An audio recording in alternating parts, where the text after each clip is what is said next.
नमस्कार, मी सदिच्छा तांबे. आपण जातोय चिपळूण ते प्रतापगड.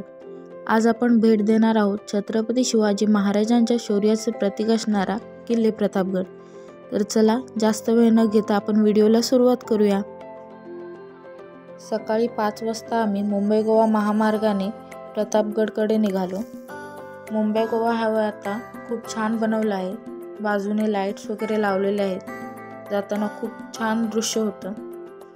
पुढे जाताना आम्हाला वाटेत लोटे MIDC लागली.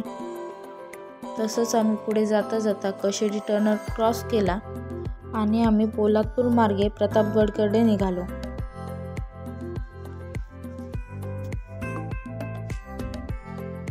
वाटेत तुम्हाला उंच डोंगर आणि खोल दऱ्या बघायला मिळतील. दृश्य अगदी मनमोहणारं असतं. इकडे खूप छान आणि थोडीशी थंडी होती. वारा गार लागत होता जाताना. थोड्याच टायमाने आम्ही येऊन पोचलो प्रतापगड प्रवेशद्वाराजवळ.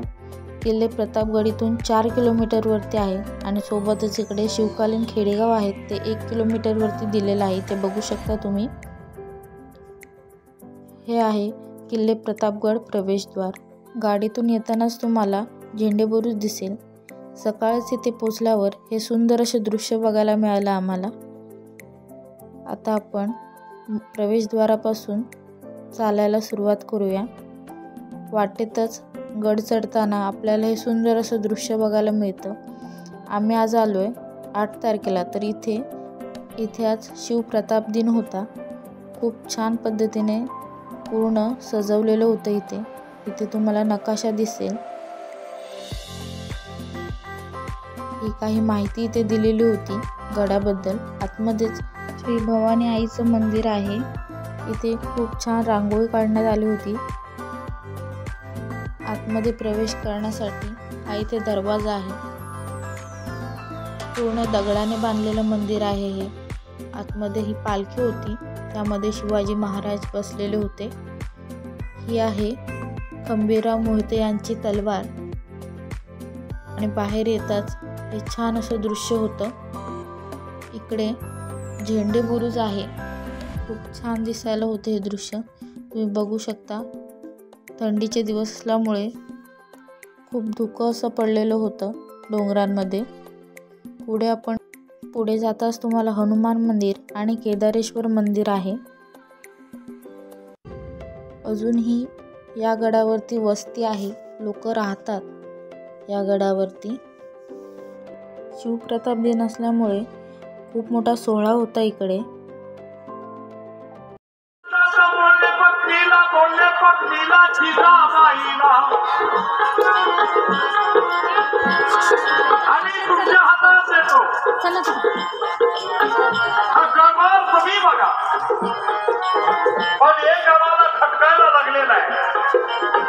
काय ना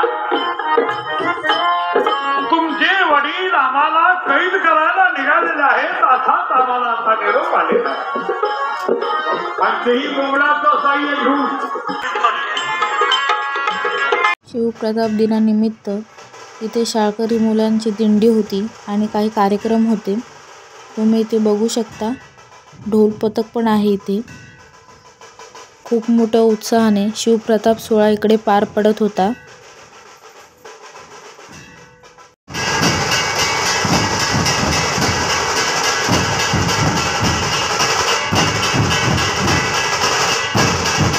पुढे आपण आता बघणार आहोत झेंडा बुरुज.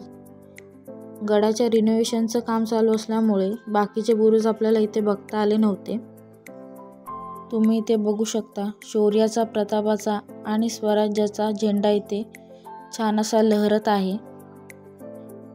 खूप छान आणि सुंदर असे दृश्य आम्ही इथे अनुभवले.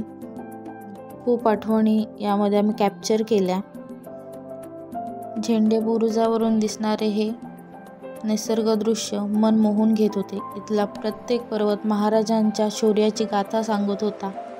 आपल्या शूर मावळ्यांना आणि छत्रपती शिवाजी महाराजांना कोटी कोटी प्रणाम.